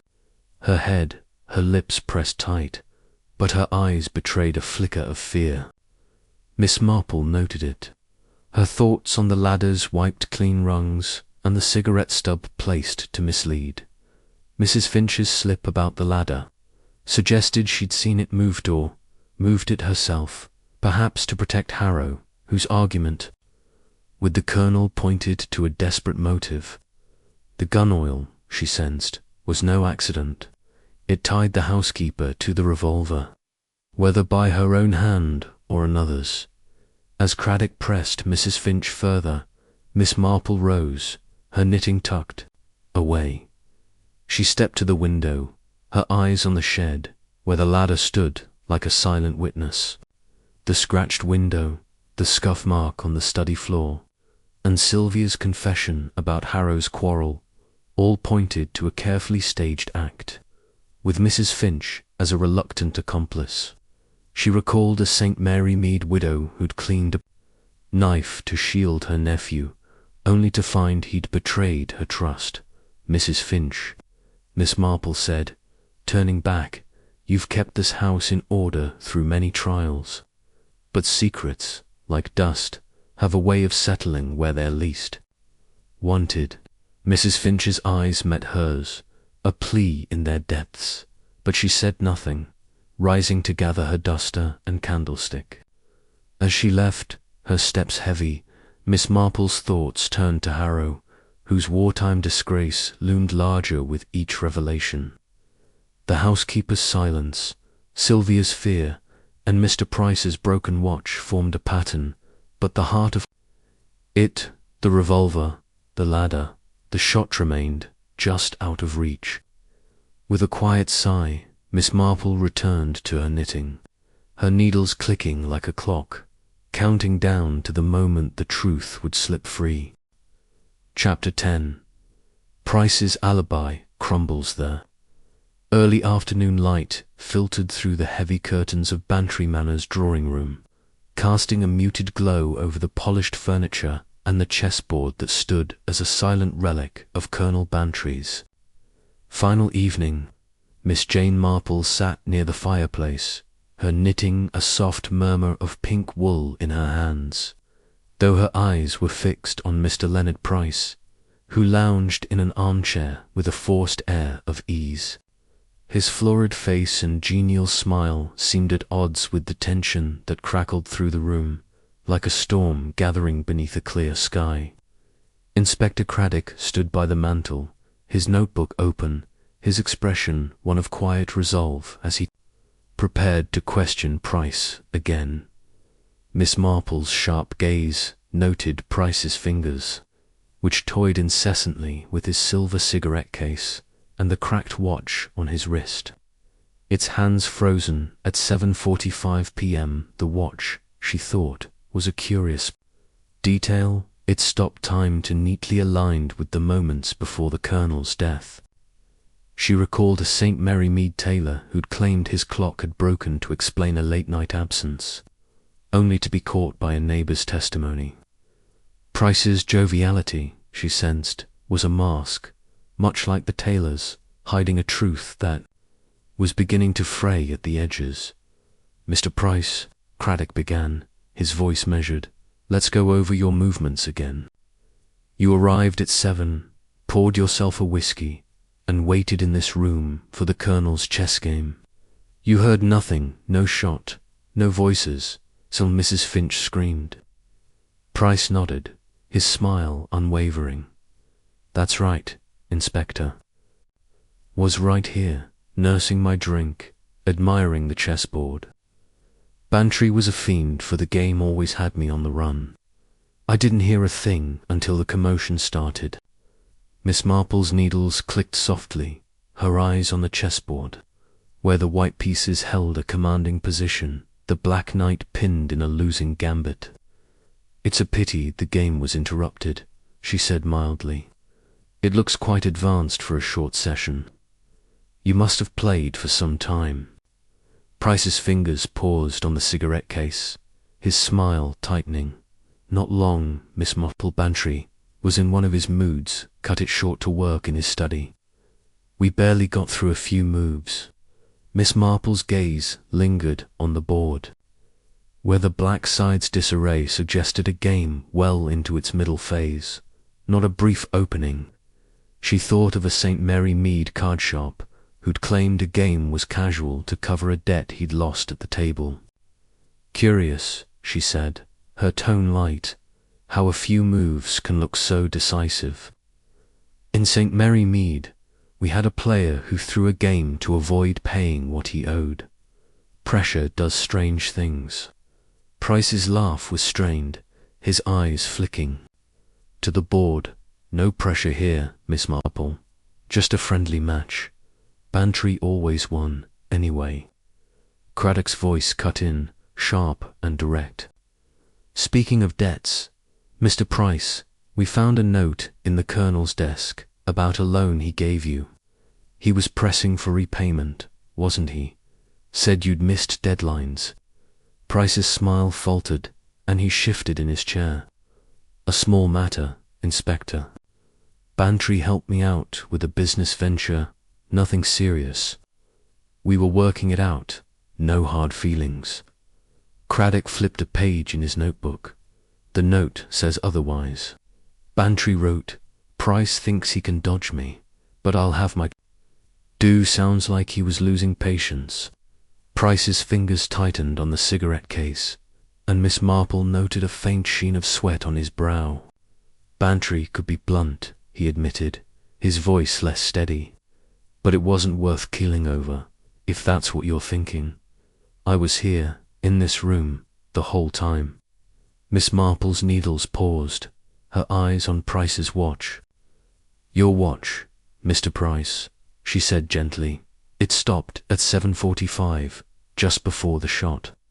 You said it broke days ago, but that's quite a coincidence, isn't it?" Price glanced at his wrist, his face pulling.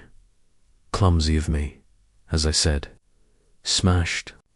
At last we haven't got round to fixing it." Craddock stepped closer, his gaze intent. "We found the watch on the floor here, near the chessboard, with a fresh crack. Care to explain that?" Price's smile vanished, his hands gripping the cigarette case like a lifeline. I must have dropped it that night," he stammered. "Got into a bit of a scuffle with Bantry a few days before over the loan. Yes, but it was nothing serious. The watch broke then, and I didn't notice it fell." Miss Marple's lips pursed, her thoughts on a St. Mary Mead merchant hood. Claimed a broken clock to cover a late-night theft, only to be undone by a witness. "A scuffle," she said, her voice soft, "can leave more than a broken watch. In St. Mary Mead, we had a man who argued over money and left a mark on more than his pride." Price's eyes darted to the door as if seeking escape. "It wasn't like that," he said quickly. "Bantry and I had words, yes, but I didn't touch him. I was here, waiting, like I said." Craddock's expression hardened. "The watch suggests you weren't as still as you claim. And the chessboard, Miss Marple's right. It's too advanced for a quick game. Were you really here the whole time, or did you slip out?" Price's voice rose, a note of panic creeping in. "I'm telling you, I was here. Ask Mrs. Finch, she saw me when she brought the whiskey tray." Miss Marple's needles resumed their rhythm, her mind on Mrs. Finch's gun oil stain and her evasive glance at the ladder. The housekeeper had confirmed Price's presence, but her loyalty to the household and, perhaps, to Harrow made her word suspect. She thought of a St. Mary Mead baker who'd vouched for a friend's alibi, only to admit later she'd been distracted. "Mrs. Finch is very busy," Miss Marple said, "and the drawing room is so close to the study. A quick step down the hall wouldn't take long."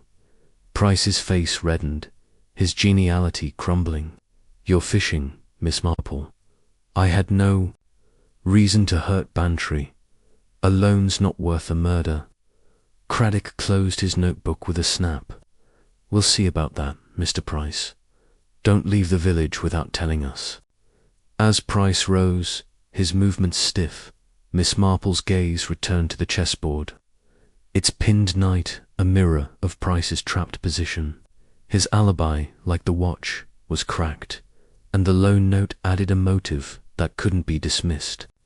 Yet the ladder, the scratched window, and Harrow's wartime secret loomed larger, with Mrs. Finch's silence and Sylvia's fear weaving through the pattern. She recalled a St. Mary Mead auctioneer who'd smiled through his debts, only to be caught selling stolen goods under pressure. Price's gambit, she sensed, was unraveling. But the true hand behind the Colonel's death remained hidden. Miss Marple rose, her knitting tucked away, and stepped to the window where the garden lay quiet under the afternoon sun. The ladder by the shed stood as a silent challenge, its muddy rungs tying to the scratched sill and the scuff mark in the study. Price's broken watch, like Harrow's cigarette stub, was a prop in a carefully staged scene, but whose he thought of Sylvia's confession about Harrow's quarrel and Mrs. Finch's slip about the ladder. The Colonel's shadow stretched over them all. But Miss Marple's quiet observation was beginning to pierce its edges, revealing the cracks in a killer's plan. Chapter 11. The aide's confession, the late afternoon light filtered through the heavy oak panels of Bantry Manor's library, casting a somber glow over the shelves of military histories and the worn leather chairs. Miss Jane Marple sat near a tall window, her knitting a soft cascade of pink wool in her lap, though her eyes were fixed on Captain James Harrow, who stood rigidly before Inspector Craddock. The air was thick with tension, the kind that precedes a storm, and Harrow's face, usually a mask of soldierly composure, betrayed a flicker of strain, his jaw tight and his hands clasped behind his back. Craddock held the Colonel's journal, its pages open to the damning entries about betrayal and cowardice, and the room seemed to pulse with the weight of secrets about to break. "Captain Harrow," Craddock began, his voice calm but unyielding, "we've read the Colonel's journal. It speaks of a coward's flight during the Mesopotamia campaign, a secret he held over someone. The dates align with your service under him. Care to tell us what he meant?" Harrow's eyes darkened, but he stood straighter, as if bracing for a blow. "The Colonel was fond of his journals," he said, his voice clipped. "He wrote what suited him. I served faithfully through India, Mesopotamia, every campaign he led. If he wrote otherwise, he was mistaken." Miss Marple's needles clicked softly, her gaze steady on Harrow's face, where a faint sheen of sweat glistened at his temples. She recalled a St. Mary Mead soldier who'd stood just as rigidly when accused of theft, his denials crumbling under the weight of evidence. "The Colonel was a meticulous man," she said gently, "not prone to mistakes. In St. Mary Mead, we had a clerk who kept records of every slight, real or imagined. Such records often hold truths others wish buried." Harrow's gaze flicked to her, a flash of resentment in his eyes before he masked it. "The Colonel saw slights everywhere," he said. "He was a hard man to please, but I was loyal always." Craddock tapped the journal. "This says otherwise. He thought I'd forget, but I never forget a coward. That's a heavy accusation, Captain. Sylvia overheard you arguing with Bantry days ago about a secret he threatened to expose. What was it? Harrow's composure faltered, his hands unclenching briefly before tightening again. Sylvia shouldn't have been listening, he said, his voice low. It was a private matter. The Colonel and I disagreed, that's all. Miss Marple's needles paused, her eyes sharp behind their mild expression. A disagreement, she said, can be a heavy burden when it carries the weight of the past. In St. Mary Mead, we had a young man who bore his employer's accusations until he snapped, stealing to prove his worth. What did the Colonel accuse you of, Captain? Harrow's face paled, and he looked away, his gaze fixed on the library's window, where the garden lay in shadow. He accused me of desertion, he said at last, his voice barely above a whisper. During a retreat in Mesopotamia, 1915, it was chaos shells falling, men dying, no orders coming through. I fell back, tried to regroup. Bantry called. It desertion, said I'd abandoned my post.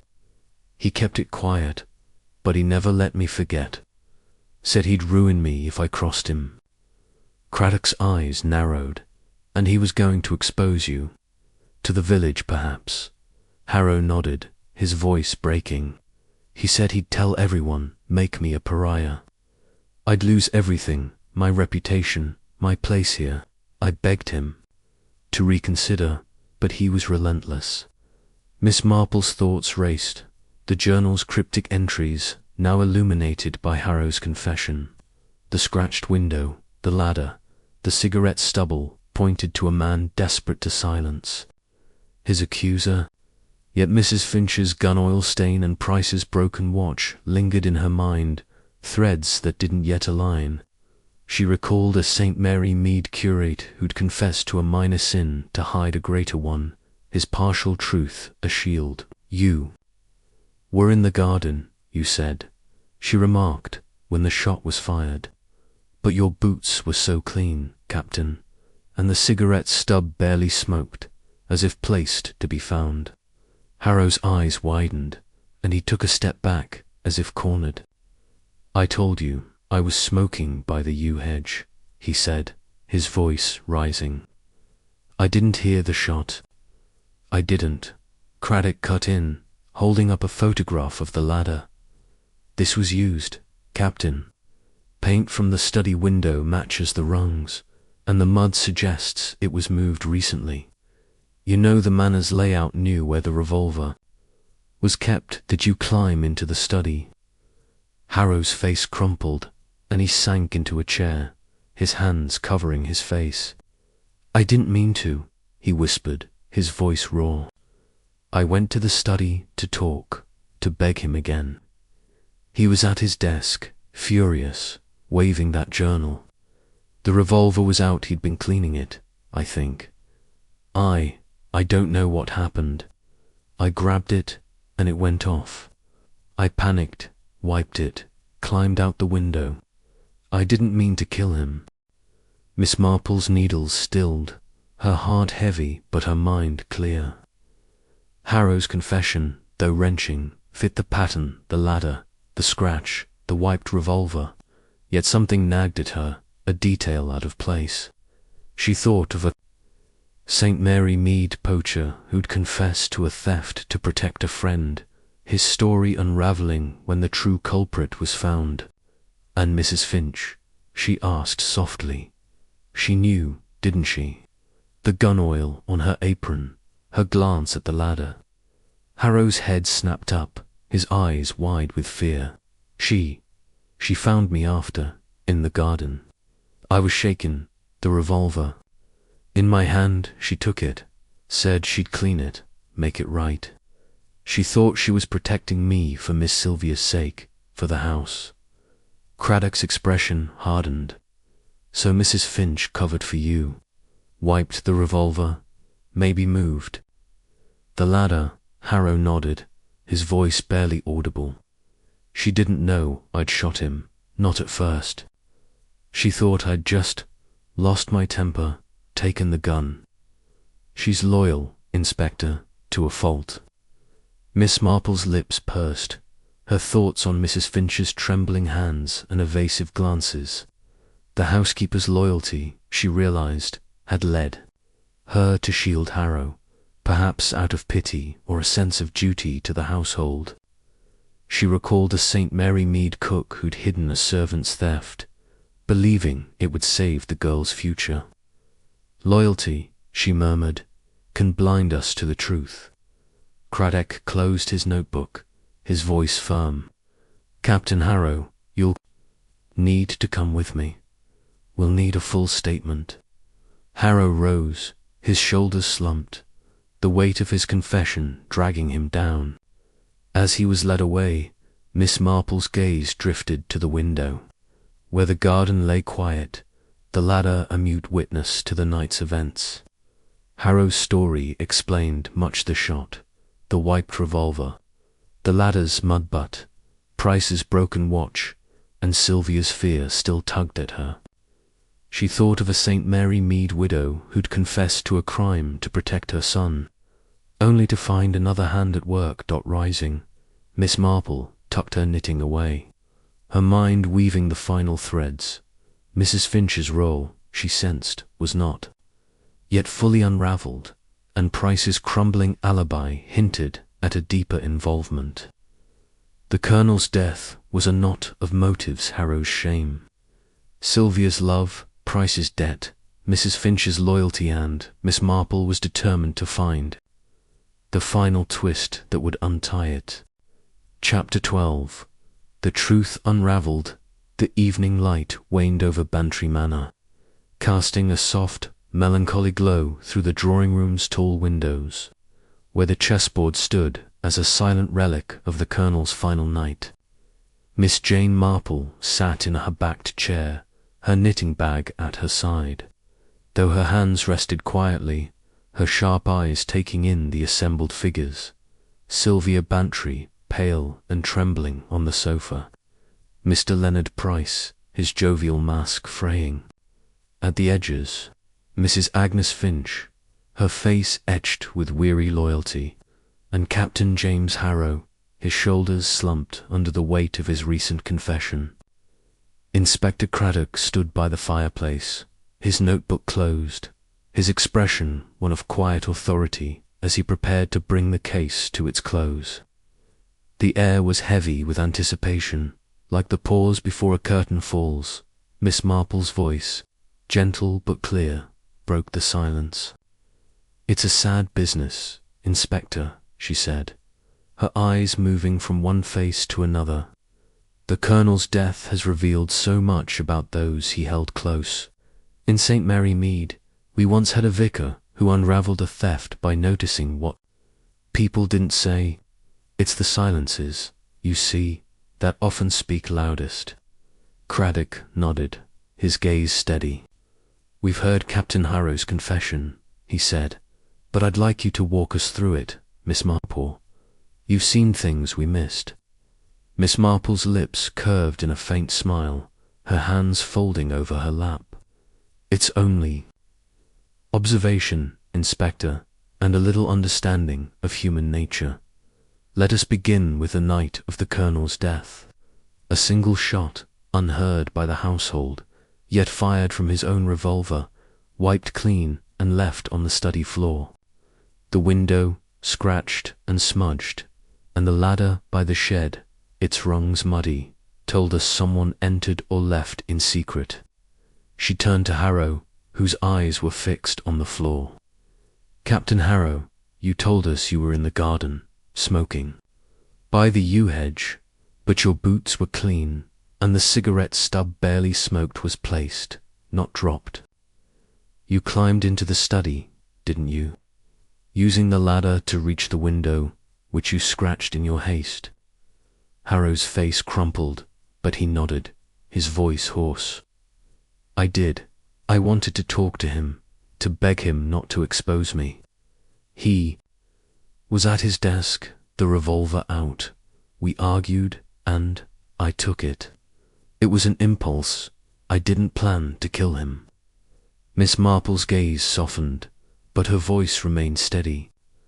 The colonel held a secret over a desertion in Mesopotamia, written in his journal. He threatened to ruin you, and you acted to protect yourself. You fired the shot, wiped the revolver, and climbed out, leaving the ladder to suggest Anne. Outsider, Sylvia gasped, her hands clutching her handkerchief, while Price's face paled, his fingers tightening on his cigarette case. Mrs. Finch's eyes filled with tears, her lips trembling. Miss Marple turned to the housekeeper. "Mrs. Finch, your loyalty to this household is unquestionable, but it led you astray. You found Captain Harrow in the garden, shaken, with the revolver in his hand. You took it, wiped it clean, thinking to protect him for Miss Sylvia's sake perhaps, or the manor's honor. The gun oil on your apron betrayed you, as did your glance at the ladder, which you knew had been moved." Mrs. Finch's shoulders shook, and she nodded, her voice breaking. "I thought he'd just lost his temper, taken the gun to scare the colonel. I didn't know he'd shot him until later. I cleaned it, hid it on the study floor, hoping it would look like an accident. I only wanted to keep the house together." Sylvia's eyes widened, and she reached for Mrs. Finch's hand, tears streaming down her face. "Oh, Agnes, why didn't you tell me?" Miss Marple's gaze shifted to Price, whose forced smile had vanished. "Mr. Price, your alibi was clever but flawed. You claimed to be in this room, waiting for a chess game, but the board showed a game far advanced, not a brief start. Your watch stopped at 7:45, suggested a scuffle, perhaps with the colonel over your unpaid debt. You didn't shoot him, but your silence and your lies made you seem guiltier than you were." Price's face reddened, and he stammered, "I never touched him, I swear. The debt was real, yes, but I was here, waiting. The watch broke days before. Didn't want to look desperate." Miss Marple nodded, her eyes kind but unyielding. "In St. Mary Mead, we had a merchant who lied about a debt to save face, only to tangle himself in suspicion. Your debt gave you motive, Mr. Price, but it was Captain Harrow's secret that drove the fatal act." Craddock stepped forward, his voice firm. "Captain Harrow, you're under arrest for the murder of Colonel Bantry. Mrs. Finch will need to discuss your role in concealing evidence." Harrow rose, his face ashen, and followed the constable out. His head bowed. Mrs. Finch wept quietly, clutching Sylvia's hand, while Price slumped in his chair, relief and shame warring on his face. Sylvia's sobs filled the room, and Miss Marple patted her shoulder, her heart heavy but her mind clear. "It's a terrible thing," Miss Marple said softly, "when loyalty and fear lead to such ends.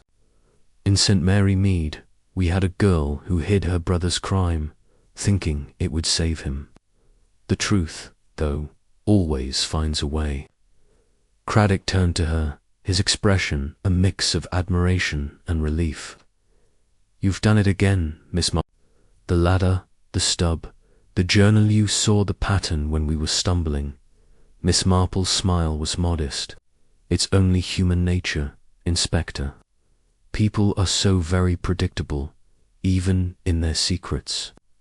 As the room emptied, Sylvia clinging to Mrs. Finch and Price retreating to his cottage, Miss Marple gathered her knitting and stepped into the hall.